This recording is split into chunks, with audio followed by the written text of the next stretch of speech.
አውሮፓውያን አቆጣጠር በ1994 ዓመተ ምህረት 800,000 ሰዎች ያለቁበት የሩዋንዳው የዘር ፍጅት ሲፈጸም የፈረንሳይ መንግስት በዝምታ ሲመለከት መቆየቱንና ጥቃቱን ለማስቆምም የተንቀሳቀሰው ዘግይቶ መሆኑን የፈረንሳይ የምርመራ ኮሚሽን ሪፖርት አስታወቀ። ኮሚሽኑ በዚሁ ሪፖርቱ በዘር ፍጅቱ ውስጥም ሆነ በሩዋንዳ የቱትሲ ማህበረሰብ ላይ ለተፈጸመው ዘግናኝ ድርጊት የፈረንሳይ እጅ ስለመኖሩ የሚያሳይ መረጃ የለም ብሏል። ፈረንሳይን በወቅቱ ይመሯት በነበሩት ፕሬዝዳንት ፍራንሷ ሚትራንድ የስልጣን ዘመን የሩዋንዳን የዘር ጭፍጨፋ ለማስቆም በቂ ጥረት አላደረጉም በሚል በከፍተኛ ሁኔታ ወቀሳና ትችት ሲቀርብበት ቆይቷል። በዚህ ጉዳይ ላይ ምላሽ ለማግኘት የአሁኑ የፈረንሳይ ፕሬዝዳንት ኢማኑኤል ማክሮን እንደ አውሮፓውያን የቀን አቆጣጠር በ1919 ዓመተ ምህረት 15 አባላት ያሉት የምርመራ ኮሚሽን አዋቅረው ሪፖርቱን በመጠባበቅ ላይ ነበሩ።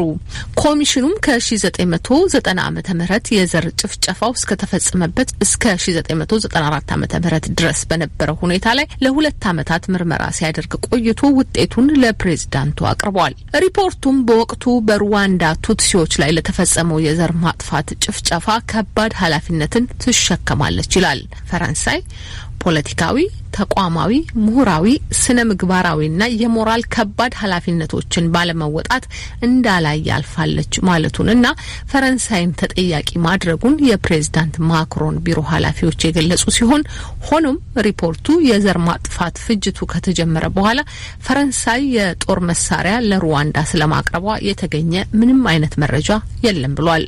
የሩዋንዳ መንግስት ስለ ሪፖርቱ ትላንት ባወጣው መግለጫ ፈረንሳይ በጭፍጨፋው ወቅት ምን አይነት ሚና እንደነበራት የጋራ መግባባት ላይ ለመድረስ የሚያግዝ አንድ ጠቃሚ እርምጃ ነው ብሎታል።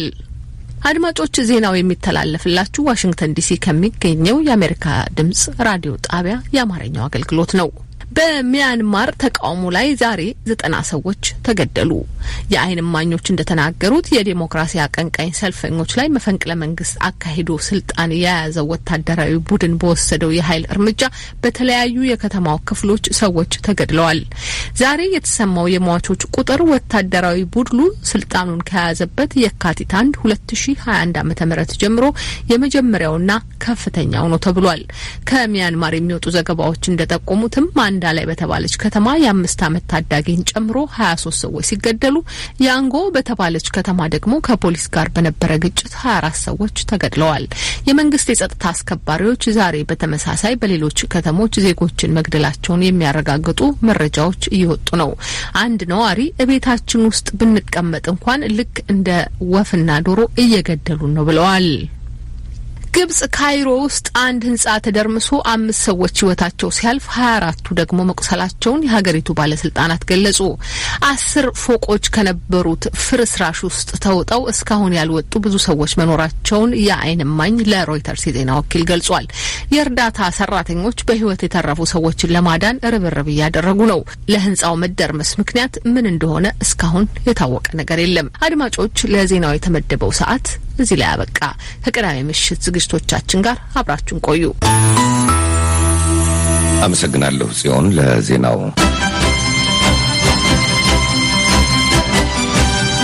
ይህ ከአሜሪካ ድምጽ ራዲዮ ጣቢያ በአጭር ሞገድ በ22 ሜትር ባንድ በ13763 ኪሎ ሄርትዝ፣ በ25 ሜትር ባንድ በ12040 ኪሎ ሄርትዝ፣ በ31 ሜትር ባንድ በ9485 ኪሎ ሄርትዝ እንዲሁም በናይል ሳት ቪኦኤ 24 ላይ ከዋሽንግተን ዲሲ የሚተላለፍላችሁ የቅዳሜ መጋቢት 18 2013 ዓመተ ምህረት ምሽት ፕሮግራም ነው።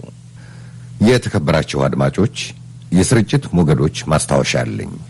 የአሜሪካ ድምጽ የአፍሪካ ቀንድ አገልግሎት በአማርኛ በአፋን ኦሮሞና በትግርኛ በየዕለቱ ከምሽቱ 2 ሰዓት ተኩል እስከ ምሽቱ 4 ሰዓት ተኩል የሚያሰራጫቸውን መደበኛ ፕሮግራሞች ከነገ እሁድ መጋቢት 19 ጀምሮ የምታገኙት በአጭር ሞገድ በ19 ሜትር ባንድ በ15660 ኪሎ ሄርትዝ እንዲሁም በ25 ሜትር ባንድ በ11610 እና በ15070 ኪሎ ሄርትዝ ይሆናል። ከምሽቱ 2 ሰዓት የሚጀምረው ጋቢና የወጣቶች ፕሮግራማችንን በ19 ሜትር ባንድ በ15660 ኪሎ ሄርትዝ እንዲሁም በ25 ሜትር ባንድ በ11610 ኪሎ ሄርትዝ ላይ ልታገኙ ትችላላችሁ። ከሰኞ እስከ አርብ በአሃዱ ራዲዮ 94.3 ላይም በቀጥታ ልታደምጡን ትችላላችሁ። አሁን ወደ ምሽቱ የመጀመሪያ ቅንብር ላሻግራችሁ። ክርክር።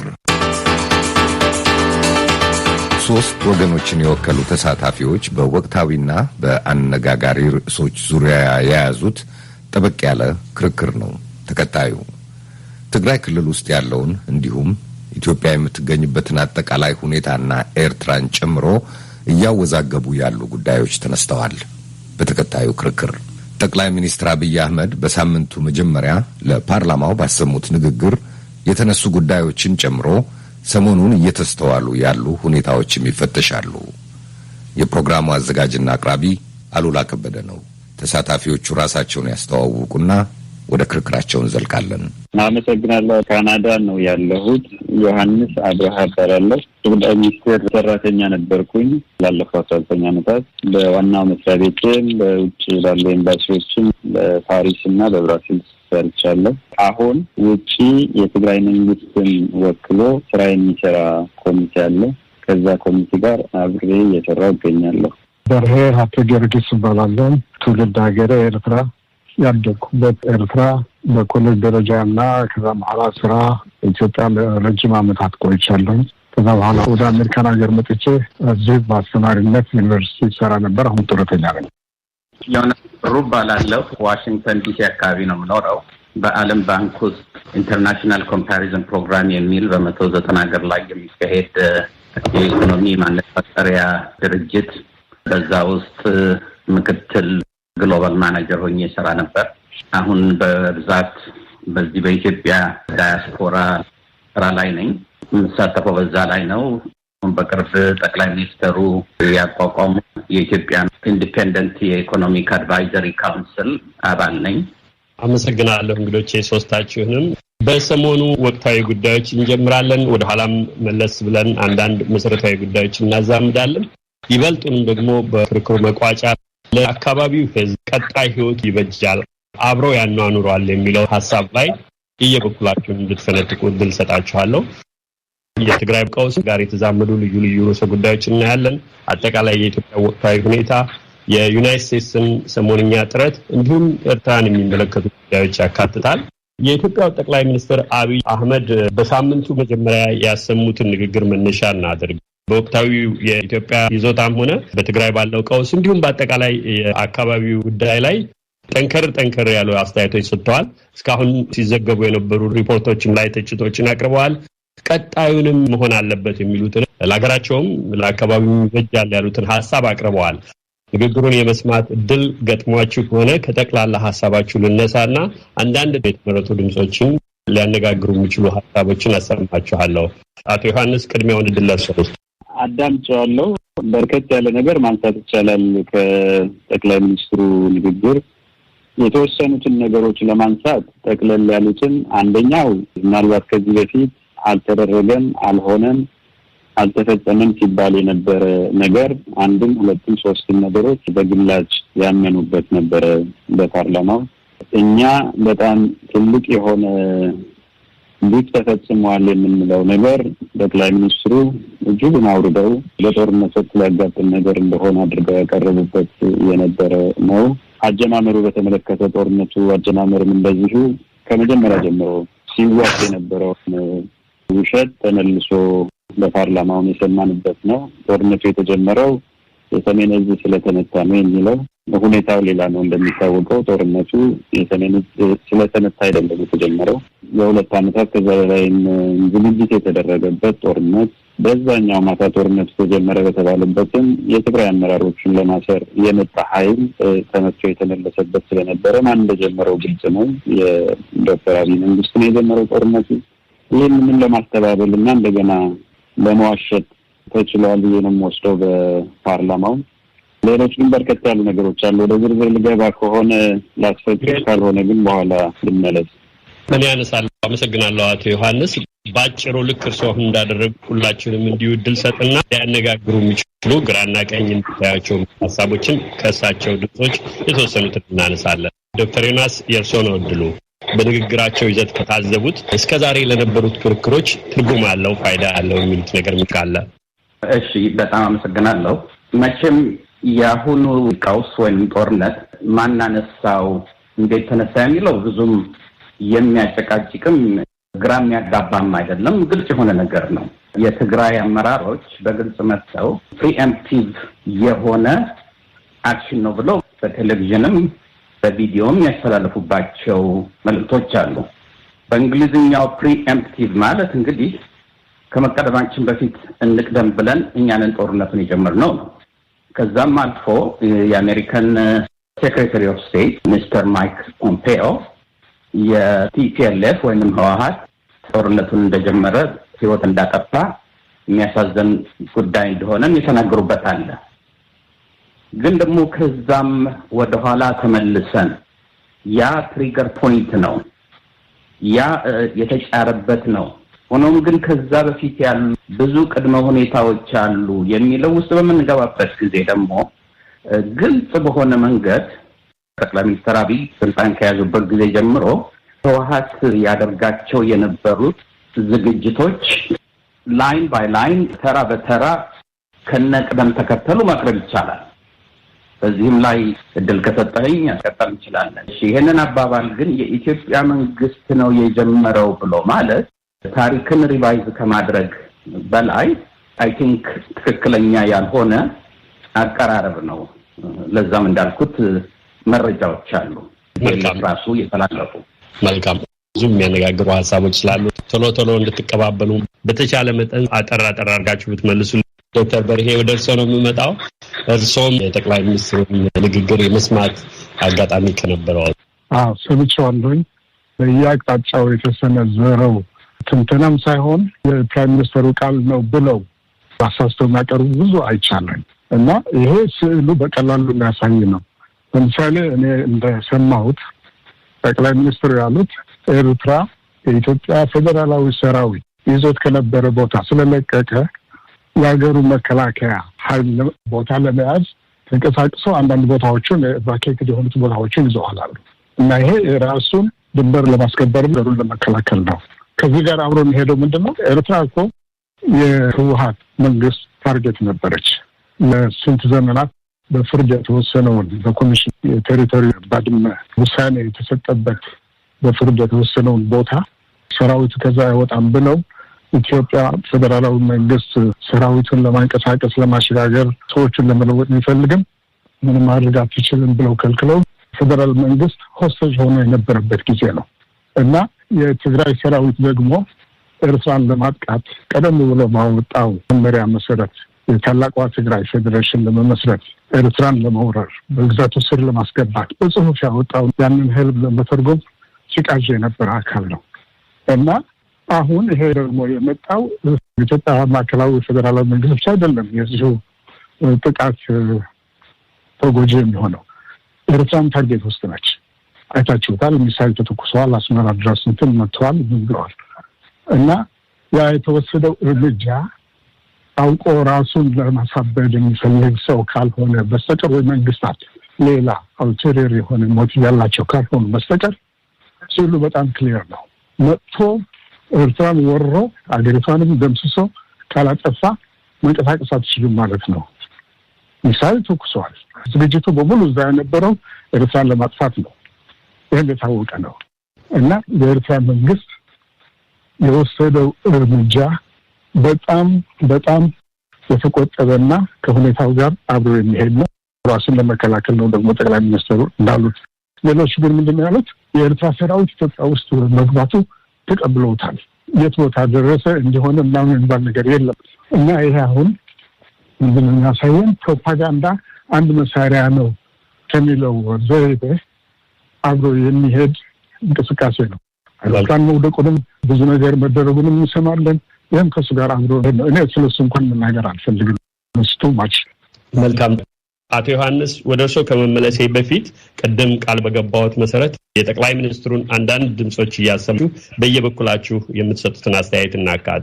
ጠቅላይ ሚኒስትሩ በንግግራቸው ካቀረቧቸው ዝርዝሮች ውስጥ አንዱ የተበደልነው እኛ መልሰንም የምንከሰሰው እኛ ነን ሲሉ ይወቅሳሉ። ሁለተኛ ጊዜ ጫንቃይን ተገርፌ ልብሴን መገፈፌ ይላል ያገሬ ሰው። ይሄ ሁሉ በደል ደርሶብን የሀገር ኢኮኖሚ የሚያናጋ አገር የሚያዋርድ ስራ ተሰርቶብን ተነጥቀን ተዘርፈን ተገለን ተክደን ስናበቃ መልሶ እኛን ወንጀለኛ ለማድረግ ጥረት ይደረጋል። ይሄ አሳዛኝ ነገር ነው። የኔ እምነት ጦርነቱን እውነት አሸንፏል፣ ፕሮፓጋንዳውን እውነት አሸንፏል። ችግር የለም፣ የጊዜ ጉዳይ ነው። አቶ ዮሐንስ እንደሰሙት የተደረገው የፕሮፓጋንዳ ዘመቻ ነው፣ እሱም ቢሆን የጊዜ ጉዳይ ነው ይላሉ። ነገር ግን እንደተባለው ሳይሆን በደሉም የደረሰው በእኛ ላይ ነው የሚሉት ጠቅላይ ሚኒስትሩ ምን ይላሉ? በጣም አመሰግናለሁ። ንግግሩ በጣም ግልጽ ነው። ለምን እንደዛ እንደተነገረም ግልጽ ነው። ጠቅላይ ሚኒስትሩ ለምን እንደዛ ብለው እንዳነሱ ከፈቀድክልኝ ወደዚህ ቀጥተኛ የሆነ ጥያቄ ምላሽ ከመስጠቴ በፊት አጀማመሩ ላይ ክላሪቲ ግልጽነት መኖር ስላለበት የተወሰኑ ነጥቦችን ላንሳ። በአጭሩ የእርስዎን መከራከሪያ ማቅረብ ይችላል። የምንጀምረው ከ2018 መጋቢት ነው። ዶክተር አብይ ስልጣን ከያዙ ጊዜ ጀምሮ ትግራይ እና የትግራይ አመራሮች ላይ ሲሏቸው የነበሩ ነገሮች በሙሉ የትግራይ አመራሮች ላይ እና ትግራይ ሲሏቸው የነበሩ ሲያራምዱት የነበረ ነገር ጦርነት የሚጀምረው ከዛ ነው። መባረሩ የባለስልጣኖቹ መባረር ማለት ነው። ከዛ በኋላ ለኢኮኖሚው ማዕቀብ ማድረጋቸው ትግራይ ላይ መንገድ ተዘግቷል እንደምናውቀው ከአዲስ አበባ ወደ ትግራይ የሚሄደውን መንገድ። ከዛ በኋላ አንበጣ ሲመጣ አንበጣ መከላከያ ከልክለዋል፣ የኮቪድ መከላከያ ከልክለዋል፣ ሳብሲዲ የበጀት ድጎማ ከልክለዋል፣ ሴፍቲኔት ፕሮግራም እንደዚሁ ከልክለዋል። ይህን ሁሉ ነገር ከተደረገ በኋላ ዝግጅት እንደነበረ የአማራ የጸጥታ ኃላፊዎች ሲናገሩ ነበር። ሁኔታው ካለፈ በኋላ ማለት ነው። በግልጽ ነው የተናገሩት። ተዘጋጅተን ቆይተናል ብለዋል። የኤርትራውም ስላነሱ ዶክተር በርሄ ፕሬዚዳንት ኢሳያስ ልዑክ ከመላካቸው በፊት ወደ አዲስ አበባ የተናገሯቸው ነገሮች ነበሩ። ግልጽ የሆነ ጌም ኦቨር የሚል ንግግር ተናግረው ነበረ። ጌም ኦቨር ማለታቸው ብቻ ሳይሆን በትግርኛ ፖለቲካዊ ፍጽሞ ብለዋል። የፖለቲካ እጥበት ማለት ነው። ኢትዮጵያ ውስጥ ህወሓት የሚባል ነገር እንዳይኖር፣ ከትግራይ የሚወጣ ኤሊት እንዳይኖር እናጠፋለን ብለዋል። ምናልባት ኤርትራን በዛ ደረጃ ማጥቃትና ማጎሳቆል አስፈላጊ ሆኖ ከሆነ በ2000 ማድረግ ይቻል ነበረ። የ2000 ጦርነት ጊዜ ማለት ነው። ይሄን አልተደረገም። ክሊርሊ ግን ይሄ ጦርነት 2 ዓመት ሙሉ ምልልስ ተደርጎ በአዲስ አበባና በአስመራ መካከል በሁለቱም በፕሬዚዳንት ኢሳያስና ዶክተር አብይ መካከል እቅድ ታቅዶበት እቅድ መታቀድ ብቻ ሳይሆን አስፈላጊ ዝግጅት ተደርጎበት እንግዲህ ለአድማጮቹ አንድ እንትን ሰጣቸዋለሁ ራሳቸው እንዲመረምሩ። ከ1000 ኪሎ ሜትር በላይ ነው በኤርትራና በትግራይ መካከል ያለው ድንበር።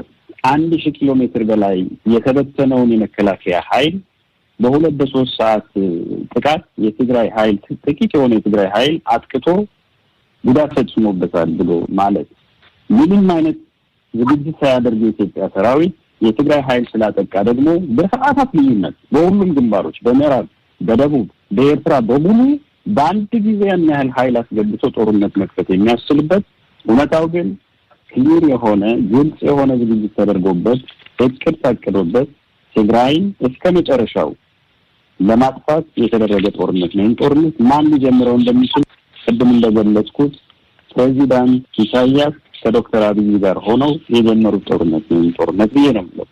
ጠቅላይ ሚኒስትሩ ወደ አነሱት ስገባ የተጎዳነው እኛ የምንወቀሰው ደግሞ እኛ ብለዋል። እንግዲህ ትግራይ ውስጥ ባለፉት 5 ወራት የሆነው ነገር በተለያዩ ሪፖርቶች ሰምተናቸዋል።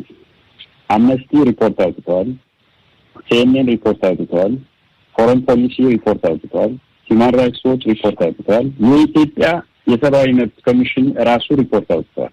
እኛ ባለን መረጃ እዛ መሬት ላይ ያሉትን ሰዎች እንደሚሉት እስካሁን ከ50,000 በላይ የትግራይ ንጹሃን ዜጎች ተገድለዋል። የኢትዮጵያ መከላከያ ሰራዊት፣ የአማራ ሚሊሻ፣ የኤርትራ ሰራዊት እነዚህ ተቀናጅተው ይህንን ጉዳት አድርሰዋል። የሰው ህይወት ነው እየጠቀስኩ ያለው። ባለፉት 17 ዓመታት የትግል ዓመታት ትግራይ ያጣችው በወታደር 60,000 የሚሆን ነው። በ4-5 ወራት ሲቪል ወታደር እየጠቀስኩ አይደለም። ትግራይ ከጫፍ እስከ ጫፍ አሁን ወደ ድንጋይ ዘመን ተመልሳለች። ባለፉት 30 ዓመታት የተሰሩ በሙሉ መሰረተ ልማቶች፣ ክሊኒክ፣ ትምህርት ቤት፣ ዩኒቨርሲቲ እንዳልነበር ወድመዋል። ማን እንዳወደመው እኛ ትግራይ ልጆች እየተናገርን ያለም አይደለም። ከዛ ያሉት የእርዳታ ድርጅቶች የኢትዮጵያ ሰብአዊ መብት ኮሚሽን ወድሟል። ያወደሙት ደግሞ እነማን እንደሆኑ በግልጽ አስቀምጠዋል። የኤርትራ ሰራዊት፣ የአማራ ሚሊሻ፣ ከዛ በኋላ ደግሞ የፌደራል ኃይል። እነዚህ የፈጸሙትን በደል ያለ ኢትዮጵያ ውስጥ ያውም ጩኸቱ እንዳይሰማ ተገድሎ ግድያ እንዳይሰማ ቶታል የሆነ ብሎክ አውት የግንኙነት መስመር በሙሉ ተዘግቶ ትግራይ ይህንን በደል እንዲደርሳት ተደርጓል። መልካም ዶክተር ዮናስ ወደ እርስዎ ነው የምመጣው። የተደራረቡ ጥያቄዎች አንስቼ የቱንም ሳትመልሱኝ እንዳትቀሩ። ጠቅላይ ሚኒስትሩ ባቀረቡት ንግግር ላይ ቀደም ብሎ በቀረቡ ሀሳቦችም ላይ የበኩሎን መከራከሪያዎች ማቅረብ ይችላሉ። እድሉ የእርስዎ ነው። እሺ፣ ጠቅላይ ሚኒስትሩ ባሉት ላይ ምንም ችግር የለኝም። ከአንድም 2 ወይም 3 አርቲክሎች በዛ ላይ ጽፌያለሁኝ። እነዛን ነገሮች ትክክል መሆናቸውን የሚያሳዩ አሁን አቶ ዮሐንስ ያነሱት ነጥብ ላይ ከተመለሰን ጦርነቱ የተነሳው በ2018ም አይደለም። ወደ ኋላ መለስ ብለን 2015ም ላይ መሄድ እንችላለን። የኢትዮጵያ ሕዝብ ከጥግ እስከ ጥግ የህወሓትን አስተዳደር አንፈልግም ብሎ ተነሳ። የህወሓት አስተዳደር በስልጣን ላይ በነበረበት ጊዜ እድል ነበረው የህዝቡን ችግር የመፍታት ህዝቡ የሚጠይቀውን ሪፎርም የማድረግ። ያ የባሰ መጥቶ በ2016 በ2017ም የተወሰነ እድል ነበረው። እንዲሁም የበፊቱ የውጭ ጉዳይ ሚኒስትር ሲናገሩ ይሄ ነገር ይዞን ሊጠፋ ነው፣ መመለስ አልቻልንም፣ የትግራይንም ህዝብ ክደነዋል፣ ይሄ ነገር ወደ መጥፎ ቦታ እየሄደ ነው ባሉበት ጊዜም ስልጣኑን ይዞ መቆየት ፈለገ።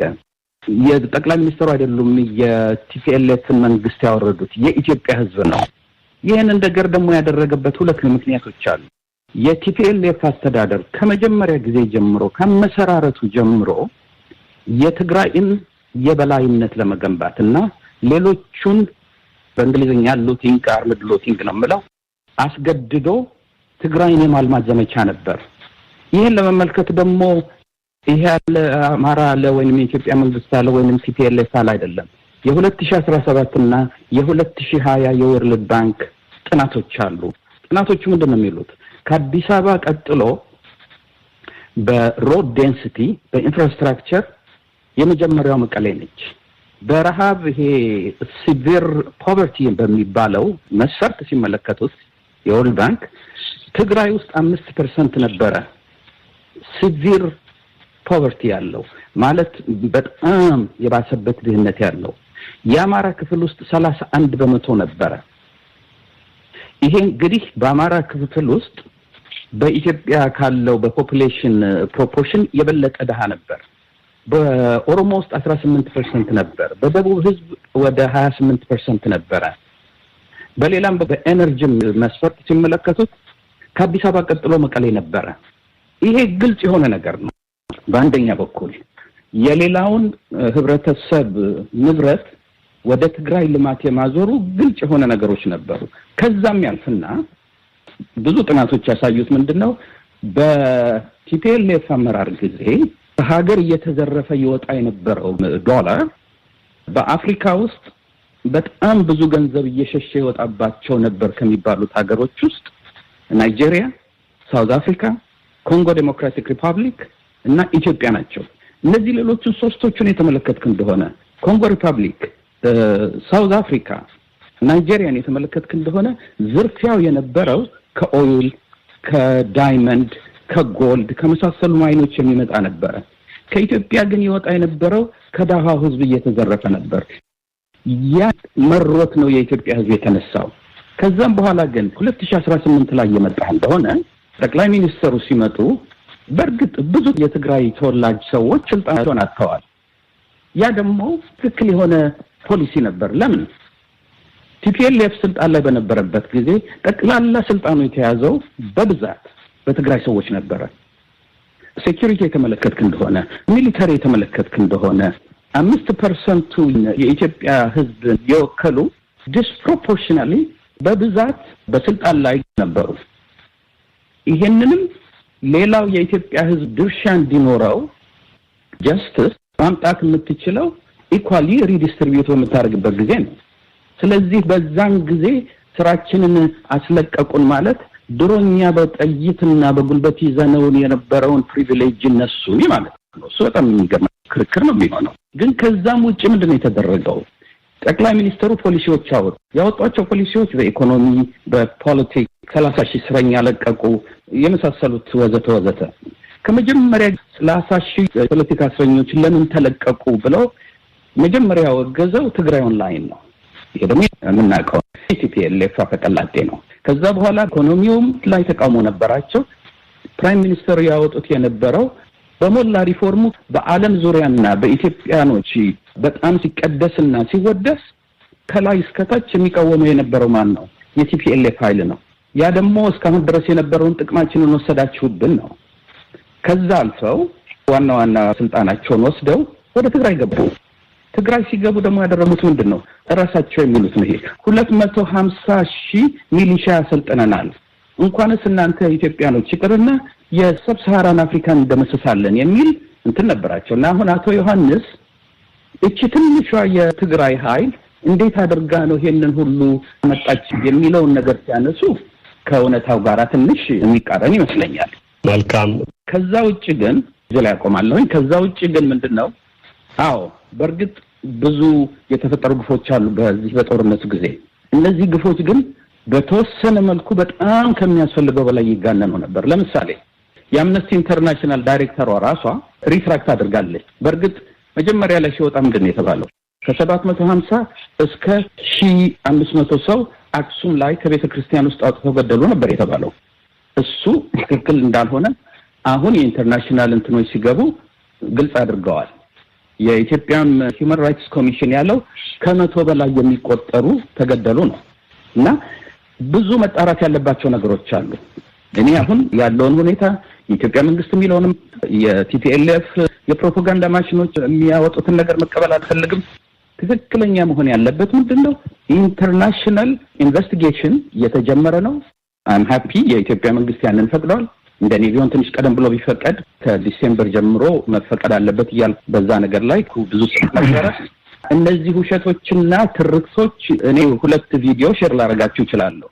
የትግራይ ተወላጆች ዝም ብላችሁ ውሸት ጻፉ፣ ማንም እንትን አይለውም፣ 15 ወንድ ሬፕ አደረገኝ ብላችሁ የአንዷን ፎቶግራፍ ለጥፋችሁ ሁሉ አውጡ የሚል። አንደኛው ሴትዮ ደግሞ በቪዲዮ የተላለፈው የውጭ ሰዎች ሲመጡ ፊታችሁንና ልብሳችሁን ቀይ ለብሳችሁ ሬፕ ተደረግን እያላችሁ በሉ የሚል። እንደነዚህ አይነት ትርክቶችና ፊክሽኖች የኢትዮጵያን ብቻ ሳይሆን የትግራይንም ህዝብ ይጎዱታል። ምክንያቱም እውነቱ ሲወጣ የግልጽ የሚሆን ነገር ነው። መልካም። የሚከታተሉ ሰዎችም ግራና ቀኝ መከራከሪያዎቻችሁን ሳይስቱ እንዲከታተሉ ብዙ ጥያቄዎችም መመለስ እድል እንዲሰጣችሁ ቀደም ብዬ እንዳሳሰብኩት በተቻለ መጠን ሰብሰብ አድርጋችሁ አጠር አድርጋችሁ ብትመልሱልኝ ደስ ይለኛል። አሁን ወደ ዶክተር በርሄ ልመለስ።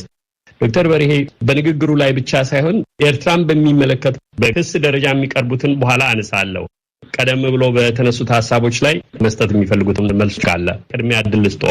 ዶክተር ዮናስ ያነሱት ሀሳብ ያመጧቸው ነጥቦች በጣም እንደግፋቸው ከእውነቱም ጋር የተቀራረቡ ናቸው ነው የምለው። ከዛ በተረፈ ግን በጣም እጅግ የሚዘገንን ነገር ቢኖር ምንድነው ውሸት በሬ ወለደ ብሎ ማሳመን ይቻላል የሚለውን የናዚዎች አይነት ዘይቤ ይዘው እናገርና እሱ ደግሞ በፕሮፓጋንዳ መልክ ብቻ እንዳይቀር ሌላ ደረጃ ደርሶ የነሱ ምን ልበላቸው ማነው የሚያደርጓቸው ከላይ ያሉት ነው። ይሄ በዚህ ደረጃ ላይ የሚያልቅ አይደለም። ይሄ ጉዳይ ትግራይ ማለት እንኳን አይችልም። የቲፒኤልኤፍ እና የኢትዮጵያ መንግስት ወይ ደግሞ የኤርትራ መንግስት ብቻ የሚመለከት አይደለም። ሌሎች ኃይሎች አሉ ከኋላ ሆነው ሩቅ ቦታ ሆነው ይህን ነገር የሚጠመዝዙትና የሚዘውሩት። የእነሱ መልእክት ነው እየተፈጸመ ያለው። አንዳንድ ምስጢራዊ የሆኑ ነገሮች አሉ ብዙ እንትን የማይሉ ግን ለረጅም ጊዜ የተካሄደ ስለሆነ አሁን ደግሞ ከአንዳንድ ፐርሶናሊቲዎች የአሜሪካ መንግስት በምርጫ ምክንያት በዲሞክራቲክ ፓርቲ ተመርጠው የመጡት እነሱ ራይስና የመሳሰሉ ሌሎች ስልጣን ላይ መጥተው እንደገና ማንቀሳቀስ የጀመሩት የድሮ የሞተውን ሬሳ አንስተህ እንደገና መጨፈር ነው የሚሆነው ነው የምለው። እና ይሄ ትንሽ ከበድ ያለ ነገር ነው። ምክንያቱም ከኛ እንትንም ውጭ ነው የሌላ ጥቅም ለመደገፍ ወይም ለማካበት ተብሎ የሚደረግ ነገር ነው። ከኋላ ሆኖ ይሄንን የሚዘውር አካል አለ እና መሳሪያ ሆኖ ይሄንን የሚያገለግል አካል ደግሞ ነበር። ግሩ እዛ ላይ ነው። ኮምፕሌክስ የሚሆነው እና ይሄ አካል ደግሞ ከኋላ ሆኖ በተለያዩ ድርጅቶች የሂውማን ራይትስ ይላል የአምነስቲ ኢንተርናሽናል ላይ ምን ያህል ሁሉም ዞሮ ተሳስረው የትልቁ ኋላ ሆኖ የሚዘውር አካል ተቀጣሪዎች ናቸው።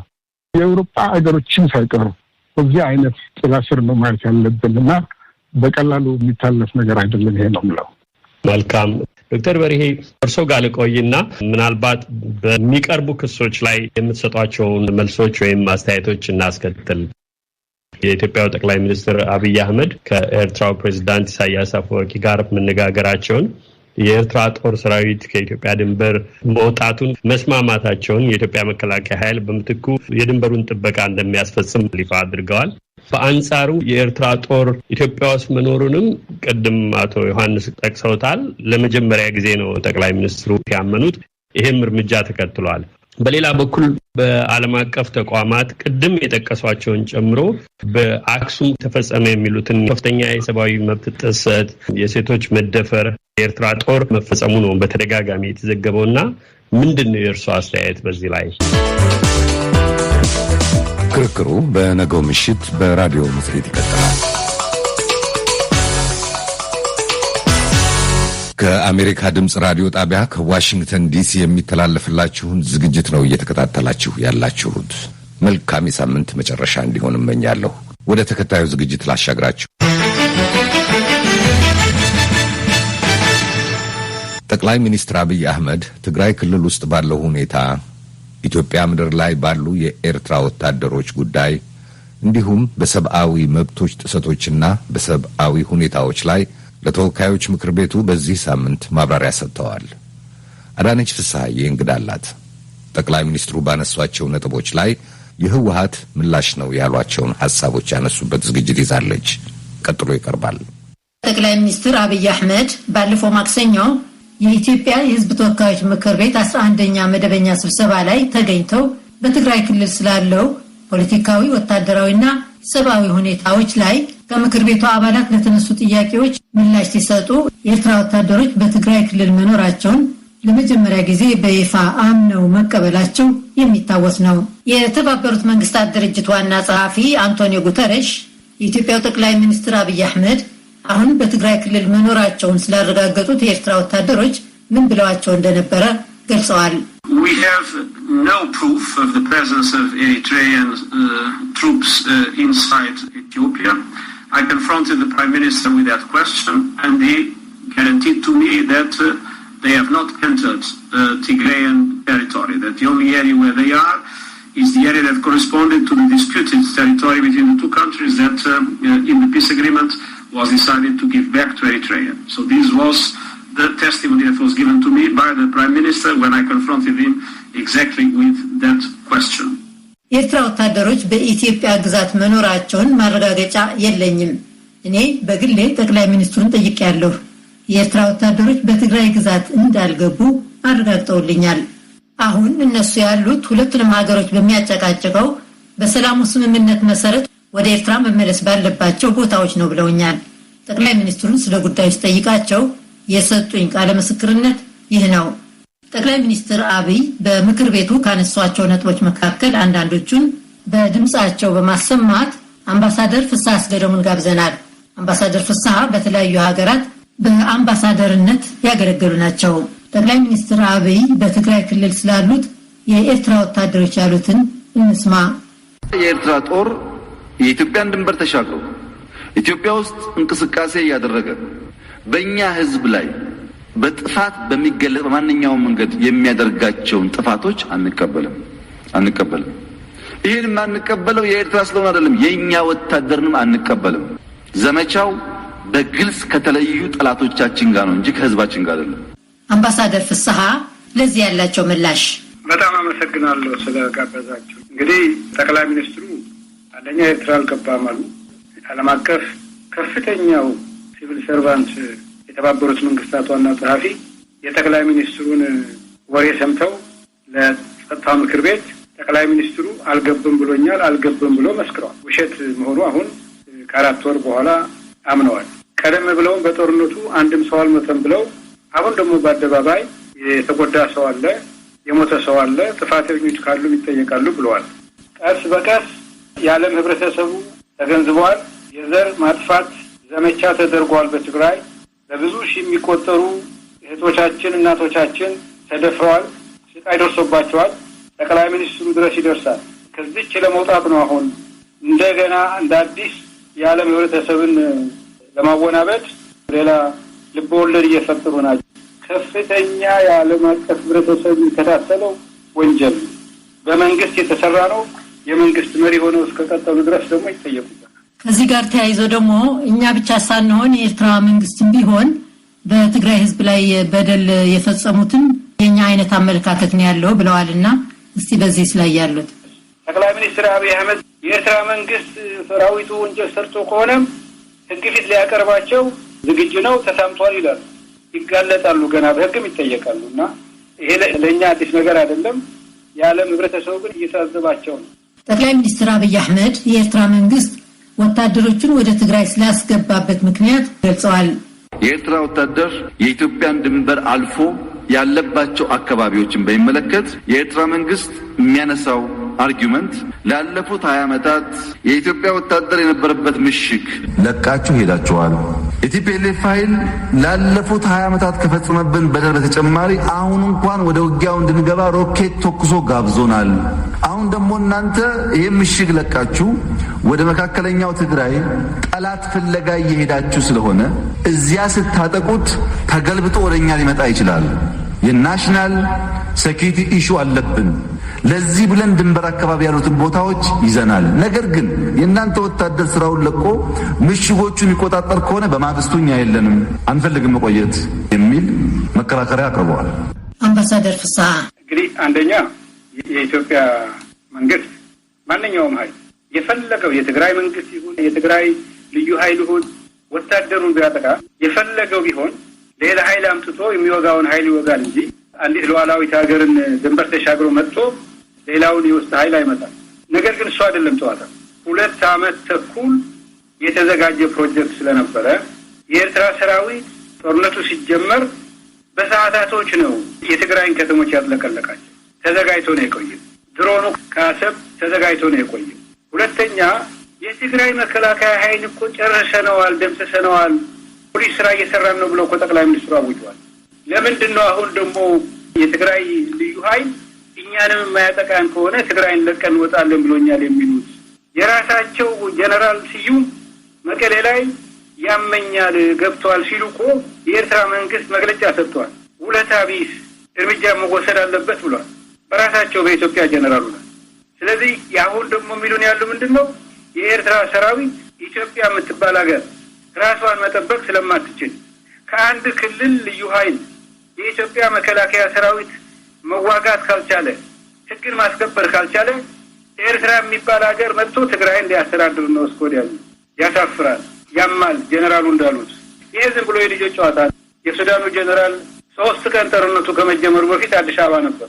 አሁን ይህንን የሰሜን እዝ የትግራይ ኃይል ስለመጣ ነው ጦርነት የተጀመረው የሚለው ከ3 ቀን በፊት አዲስ አበባ መጥተው ድንብርህን ዝጋልኝ ብየዋለሁ። ምክንያቱ የትግራይ ኃይል እንዳይወጣ ወደ ሱዳን ራሳቸው ለፓርላማ ነው ያሉት ጠቅላይ ሚኒስትር። ስለዚህ ኢሳያስ አፈወርቂ ይወጣል ከትግራይ፣ ሰራዊቱም ይወጣል፣ ወደም ይሆን ተገደው ይወጣል። የትግራይ ህዝብ እንኳንስ የኤርትራን መንግስት ሊያስተዳድረው ቀርቶ ሌሎች የውጭ ኃይላትም አላስተዳድሩትም። ኢትዮጵያ የምትባል ሀገር እኮ ጦርነቱ በሙሉ ተደርጎባት የተከላከለችው የትግራይ መሬት። ኢሳያስ አፈወርቂ ትግራይን እያስተዳደረ ሊኖር አይችልም፣ ይወጣል። አሁን ለአሜሪካኖች የሚሆን መልስ ነው፣ ለማጭበርበር ነው። በነገራችን ላይ የኢትዮጵያ ጠቅላይ ሚኒስትር አብይ አህመድ የኤርትራ ወታደሮች መቼና እንዴት ከኢትዮጵያ ግዛት እንደሚወጡ በግልጽ ባያስቀምጡም ኤርትራ ወታደሮቿን ከትግራይ ለማስወጣት ተስማምታለች ሲሉ ትላንት ተናግረዋል። ኤርትራ ግን እስካሁን ባለው ጊዜ ስለ ጉዳዩ ያረጋገጠችው ነገር የለም። እኛም ከኤርትራ በኩል ለመስማት ያደረግነው ጥረት አልተሳካም። አምባሳደር ፍስሐ አስገዶም በዚህ ላይ ያላቸውን አመለካከት እንዲገልጹልን ጠይቀናል። እዚህ ላይ 2 ነገሮችን ላንሳ። ከትግራይ የሚቃጣ ስጋት ማክሰኞ ዕለት ከነበረ ሐሙስ ዕለት በምን ተአምር ነው ኢትዮጵያ ከትግራይ የምትወጣው? ምን አዲስ ነገር ተገኘ? ሁለተኛው ደግሞ ራሷ የኤርትራ መንግስት ኢሳያስ አፈወርቂ ትግራይ ውስጥ ገብቻለሁ አሁን ደግሞ ወጣለሁ ብሎ በአደባባይ ለዓለም ህብረተሰብ አላሳወቅም። ይባስ ብሎ የጠቅላይ ሚኒስትር አብይ አህመድ መግለጫ ተከትሎ የወጣው የአስመራ መግለጫ በኤርትራ ውጭ ጉዳይ ሚኒስትር በኩል የወጣው የቆየውን ትብብር እናጠናክራለን፣ እንቀጥላለን የሚል። ስለዚህ አንደኛ ኤርትራ መውጣቷን በውል ማሳወቅ አለባት። ሁለተኛ ደግሞ መውጣቷን የሚከታተል ትግራይ ውስጥ የት ቦታ እንዳሉ የኤርትራ ወታደሮች የሚያጠና አይደንቲፋይ የሚያደርግ ኢንቨስቲጌት የሚያደርግ ተደባልቆ እንዳይቀር በመጨረሻ መውጣቱን የሚያረጋግጥ የዓለም አቀፍ ህብረተሰብ የሚያቋቁመው በተባበሩት መንግስታት ኃላፊነት የሚሰጠው አሰራር መዘርጋት አለበት። ኮሚሽን ሊሆን ይችላል፣ የፈለገው ሊሆን ይችላል። ወደ ነበሩበት ቦታ መመለሳቸውን የሚያረጋግጥ አሰራር እስካተቀመጠ ድረስ በምን ሂሳብ ነው ኢሳያስና አብይን ያሉትን ወስደን የምናምነው? 5 ወር ሙሉ ዋሽተውን የለ እንዴ? ስለዚህ በአንድ በኩል የዓለም ህብረተሰብ ያደረገውን ጫና እጅግ እናደንቃለን። ወደ ጠቅላይ ሚኒስትር አብይ አህመድ እንመለስ። በመጀመሪያ ወዳጅም ጠላትም ማወቅ ያለበት የኢትዮጵያ ህዝብና መንግስት የሀገር መከላከያ ሚኒስቴር ክህደት ተፈጽሞበት በገዛ ወገኖቹ ጥፋት ሲካሄድበት የኤርትራ ህዝብና መንግስት ወደሱ የሄዱትን ወታደሮች የያዘበት ወደ ፈለጉ እንዲሄዱ የደገፈበት መንገድ የሁል ጊዜም የኢትዮጵያ ውለታ ነው። በችግር ጊዜ የኛ ወታደሮች ከሞት ሸሽተው ሄደው የተደረገላቸውን ክብካቤ የኢትዮጵያ ታሪክ አይረሳውም። በጣም ነው የምናመሰግነው የኤርትራ ህዝብና መንግስት ስላደረገው ነገር። የአምባሳደር ፍስሐ ምላሽ። እንግዲህ እሳቸው የሚያወሩት ኢትዮጵያ ማን እንደሆነ እኔ አላውቅም። የትግራይ እናቶች፣ የትግራይ ህዝብ ግን አሁን ያለው የኤርትራ መንግስት ሻዕቢያ የሚባለው የኤርትራ መንግስት እስከ ወዲያኛውም አይረሳውም። እሳቸው የማይረሱበት ምክንያት አላቸው። የኤርትራ ሰራዊት የእሳቸው ዘብ ሆኖ በራሳቸው ዜጎች ላይ ግፍ እየፈጸመ ነው። ለእንደዚህ አይነት ሰራዊት እንዴት ባለውለታችን ነው ይላሉ። አንዲት ኢትዮጵያዊት ትግራዊትን 10-15 ወታደሮች ደፍረዋል። ዓለም እያሳቀቀው ቪዲዮ እንዳይታይ የተከላከለ ይህንን ያደረሰ መንግስትና ሰራዊት ለኢትዮጵያ ባለውለታ ነው። እንግዲህ እሳቸውና እኔ የምንነጋገረው ሁለት የተለያዩ ኢትዮጵያኖች። እሳቸው የእሳቸውን ወንበር ነው ኢትዮጵያ የሚሉት፣ እኔ ደግሞ የትግራይ ህዝብ ሰቆቃ ውስጥ ነው ያለው። እንዲያውም እስከ መጨረሻው ድረስ የኢሳያስ አፈወርቂ መንግስት እስካለ ድረስ የትግራይ ህዝብ አይረሳም፣ ባለውለታችን ነው የሚሉት። ሁሉ ሴት የተደፈረ፣ የሁሉ ቤተክርስቲያን መስጊድ የፈረሰው፣ የእነዚህ ሁሉ ህጻናት አሁን እኮ እየገባ ነው የዓለም አቀፍ ህብረተሰብ ያየዋል። ይህንን ባለውለታ ሳይሆን የትግራይ ህዝብ እምነትም አይረሳውም። ጠቅላይ ሚኒስትሩ በትግራይ ጥፋት ያሉት ስለመፈጸሙም ገልጸዋል። ጥፋትን በሚመለከት ከፍተኛ የሆነ ግነት አለ፣ ፕሮፓጋንዳ አለ። እሱ ነባራዊ ነው። አንድም ጥፋት ካለች ግን ማስተካከያ እርምጃ መውሰድ ያስፈልጋል። በእኛ በኩል ከምናደርገው ውጭ ሰብአዊ መብት ኮሚሽን ጠንካራ ጥናቶች ሲያካሂድ ቆይቷል። በቅርቡ ሪፖርት ያወጣው ተስፋ አደርጋለሁ። ሰብአዊ መብት ኮሚሽን በሚያቀርበውና በእኛ ሪፖርት መካከል ሰብአዊ መብት ኮሚሽን በሚያቀርበውና የጁንታው ርዝራዦች በሚናገሩት መካከል የቁጥር የድርጊት ዲፍረንስ ሊኖር ይችላል። አንድም ቢሆን ግን መፈጸም የለበትም። የአምባሳደር ፍስሐ አመለካከት ያሉትም አንዱን ሰምቻለሁ። ምን እንዳሉ ልንገርሽ። ሰሜን ዕዝ በትግራይ ኃይሎች ጥቃት ደረሰበት አሉ። ወታደሮች እኮ ናቸው የሰሜን ዕዝ። በሳንጃ ይመቱ ይታኮሱ ጥፋተኛውን አሳደው መዋጋት ይችላሉ። የትግራይ ኃይል ቢመታቸው የትግራይ ኃይልን ለይተው መምታት አለባቸው። ይሄ ግን ዓለም አቀፍ ወንጀል ነው። ሴትን መድፈር እና እንደ ጦርነት መሳሪያ መውሰድ ያስጠይቃቸዋል። ራሳቸው እኮ ማረጋገጫ ሰጡ። ወንድ ብቻ አይደለም የተደፈረችው፣ ከሰውነት ውጭ ነው የተደረገችው አለ። ነገ ጠዋት እኮ ኢንተርናሽናል ሕግ ላይ ይቀርባል። የኤርትራ ወታደሮች፣ የኢትዮጵያ የአብይ መከላከያ ሰራዊት አባላት፣ የአማራ ሚሊሻ በትግራይ እናቶች መነኩሳት ሳይቀሩ ያደረሱት ግፍ ትንሽ አልተሰማቸውም። ይቺ የሰሜን ዕዝ ነች ጦርነቱን የጀመረችው የሚለው እሱም በጊዜው ፉርሽ ይሆናል። እሳቸው ናቸው የጀመሩ። 7 ሰራዊት ነበር ትግራይን የከበበው። የኤርትራ ሰራዊት ኦልሬዲ ገብቶ ነበረ።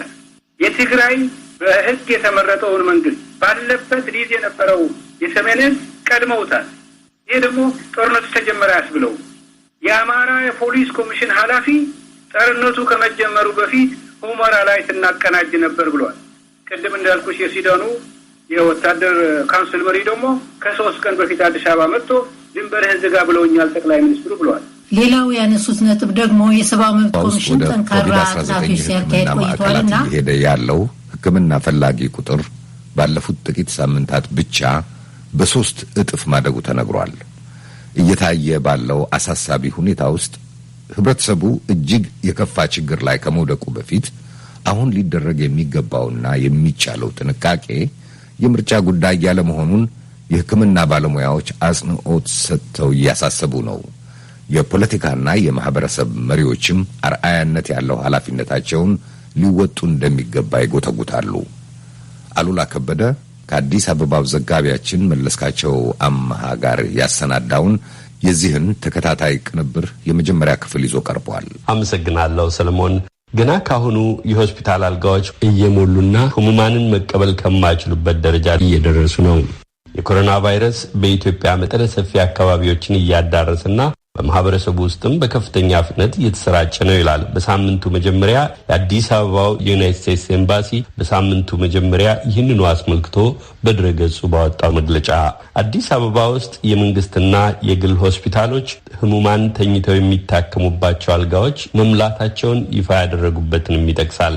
በተያያዘ ዜና በዩናይትድ ስቴትስ የሚገኘው ኢትዮጵያውያንና ትውልደ ኢትዮጵያውያን የሕክምና ባለሙያዎች ያቋቋሙት የኢትዮጵያ የጸረ ኮቪድ ዘመቻ አማካሪ ቡድን በኢትዮጵያ በቅርቡ እየታየ ያለውን የኦክሲጅን መስጫ መሳሪያዎች እጥረት የከሰተውን አሳሳቢ ሁኔታ መነሻ በማድረግ ሊረዱ የሚችሉ ህሙማንን ከከፋ አደጋ ለመታደግ የሚያግዙ አማራጮችን ለማፈላለግ መምከር ይዟል። የዚህን ሁኔታ ልዩ ልዩ ገጽታዎች የሚመለከተውን ተከታታይ ቅንብር ለምሽቱ ባልደረባዬ መለስካቸው አምሃ አዲስ አበባ ላይ በስፍራዎቹ ተገኝቶ ያቀናበረውን በማስቀደም እንጀምራለን። በአዲስ አበባ ከተማ ቦሌ መንገድ ወይንም አፍሪካ ጎዳናን ታኮ በተንጣለለው ሜዳ ላይ የተሰራው ሚሊኒየም አዳራሽ ከአንድ ዓመት በፊት የፌሽታ ዝግጅቶች፣ የሙዚቃ ድግስ፣ ታላላቅ አውደ ጥናት፣ ታላላቅ አውደ ርዕዮችና የመሳሰሉ ትዕይንቶች የሚካሄዱበት ነበረ። ዛሬ ግን ጭር ያለና የኮቪድ-19 ምርመራ የሚከናወንበት፣ የኮቪድ-19 ጽኑ ህሙማን የሚያገግሙበት፣ የአካል ሆነም ጨካኝ ሞት የሚጋፈጡበት ማዕከል ሆኗል። አዎ ከነስሙም ሚሌኒየም የኮቪድ-19 የሕክምና ማዕከል ተብሏል።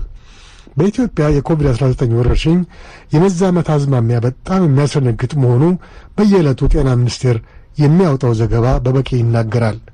ቪኦኤ ለናሙና ያህል ይህ ማዕከል የሚያስተናግዳቸው ህሙማን ቁጥር እንዴት ይሆን የሚል ጥያቄ ለማዕከሉ ክሊኒካል ዳይሬክተር ዶክተር አቤል ሙረጃና ለነርሲንግ ዳይሬክተሯ ለሲስተር ንጋት ወልደ ሐዋርያት አቀረበላቸው።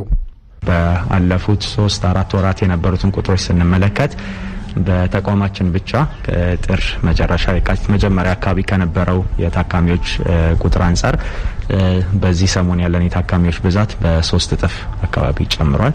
ከዚያም ባለፈ በጽኑ ህሙማን ክፍል የሚታከሙ ወይም የጽኑ ህሙማን ክፍል እርዳታ የሚያስፈልጋቸው ታካሚዎች ቁጥርም እጅግ በጣም እየጨመረ ይገኛል። እንደ ሀገርም በየዕለቱ ከጤና ሚኒስቴር የሚሰጠንን ወይም የሚገለጸውን መረጃ ስንመለከት በየቀኑ የኮቪድ ህመም የሚገኝባቸው የታካሚዎች ቁጥር በዛን ወቅት ቅድም በጠቀስኩት ወቅት ከነበረው 500 እና 600 የማያልፍ ቁጥር አሁን 1900 1800 እስከ 2055ም የደረሰበት ጊዜ ነበረ። በኮቪድ ጋር ተያይዞ ህይወታቸው ያለፉት ታካሚዎችንም ስንመለከት በቅርብ ቀናት እስካሁን ታይቶ በማይታወቅ ደረጃ በጤና ተቋም ተመርምረው ህልፈተ ህይወታቸው ከኮቪድ ጋር የተያያዘ መሆኑ የታወቁ ታካሚዎች በቀን 29-30 የሚሉ ቁጥሮችን ተመልክተናል። ይህ እንግዲህ ጤና ተቋም ላይ ብቻ ፖዚቲቭ መሆናቸው የታወቁ እንጂ በየቤቱ ኮቪድ መሆኑ ታውቆ ሞታቸው እንደ ኮቪድ ያልተመዘገበ ወይም ደግሞ ህመማቸው ኮቪድ ሆኖ ሳይመረመሩ ህይወታቸው ያለፉ ሰዎችን ሳያካትት ነው። ስለዚህ እስካሁን ኮቪድ ሀገራችን ከገባበት ጊዜ ጀምሮ ያለውን ስንመለከት ከፍተኛ የሆነ ቁጥር እያስተናገድንበት ያለበት ወቅት ነው። ባለሙያዎቹ በዚህ ወቅት አገልግሎት ሲሰጡ የሚያዩትን ስቃይና በህዝቡ ዘንድ የሚታየው ግዴለሽነት ከግዴለሽነቱ ተከትሎ የመጣውን የታማሚ ቁጥር ማሻቀብ ሲመለከቱ የሚሰማቸውን ጭንቀት የማዕከሉ ነርሲንግ ዳይሬክተር ሲስተር ንጋት ወልደ ሐዋርያት ይገልጹታል። በ3 እጥፍ መጨመሩ እጅግ በጣም ስጋታችን ሆኗል። ከሰው አለመጠንቀቅ ጋር ተያይዞ ማለት ነው እና ያንን እንዴት አድርጎ አስተምሮ መቀየር እንደሚቻል በጣም እያስፈራን ነው ያለው። ምክንያቱም መልእክት በየጊዜው ይተላለፋል። በቴሌቪዥንም ከጤና ሚኒስቴርም የተለያዩ መልእክቶች ይተላለፋሉ። ሰው ከምንም አልቆጠረውም ማለት እንችላለን ካለው ቁጥር ጋር ስናመሳክረው ማለት ነው እና በጣም የሚያስፈራ ሁኔታ ላይ ነው ያለነው። ለሁለቱም የሕክምና ባለሙያዎች ይህን መዘናጋት ለመቀልበስ ምን ቢደረግ ይሻላል የሚል ጥያቄ አነሳውላቸው። ዶክተር አቤል ሙረጃ የጥንቃቄ እርምጃዎችን በተመለከተ ምንም አዲስ ነገር እንደሌለ ጠቁመው ትኩረት ሊሰጠው ይገባል ያሉትን ያስረዳሉ። ስብሰባ ያለባቸውን ሃይማኖታዊ መንግስታዊ በዓላት ሊሆኑ ይችላሉ ወይም ስብሰባዎች ሊሆኑ ይችላሉ። ሰዎች የሚሰበሰቡባቸውን ቦታዎች በተቻለ መጠን አለማዘውተር፣ እንደዚሁም ደግሞ ስንሰበሰብ ማህበራዊ ርቀታችንን በሚገባ መጠበቅ የሚሉትን ነገሮች አበክረን ልንተገብራቸው ይገባል። ምናልባት አንድ ነገር መናገር የምንፈልገው ዛሬ የደረስንበትን ይህንን ከፍተኛ ቁጥር አቮይድ ለማድረግ እድል ነበረን። የዛሬ ወር 2 ወር ይሄው ማስጠንቀቂያ፣ ይሄው ዜና፣ ይሄው ዘገባ በተለያየ ጊዜ ይሰራ ነበረ። ኮቪድ እየጨመረ ነው እንጠንቀቅ የሚለው። ትላንትን ሳንጠነቀቅ ዛሬ እዚህ ደርሰናል። ነገ ደግሞ ከዚህ የባሰ ቀን እንዳይመጣ ዛሬ ብንጠነቀቅ መቀነስ እንችላለን። ስለዚህ ህብረተሰቡ አሁንም ከዚህ በፊት የነበረውን ጥንቃቄ አሁንም እንዲተገብር፣ አሁንም ባለው ጥንቃቄ እንዲቀጥል መክራለሁ። ሲስተር ንጋት ግን የመሪዎች ሚና አንድ መልካም ውጤት ሊያስገኝ እንደሚችል እምነት አላቸው። ሁሌም ሰው የሚከተለው የሚያየው ነገር አለ። መዘናጋቱ እጅግ በጣም በዝቷል። መንግስትም ማስቆም የሚገባበትን ቦታ ማስቆም ቢችል ደስ ይለኛል።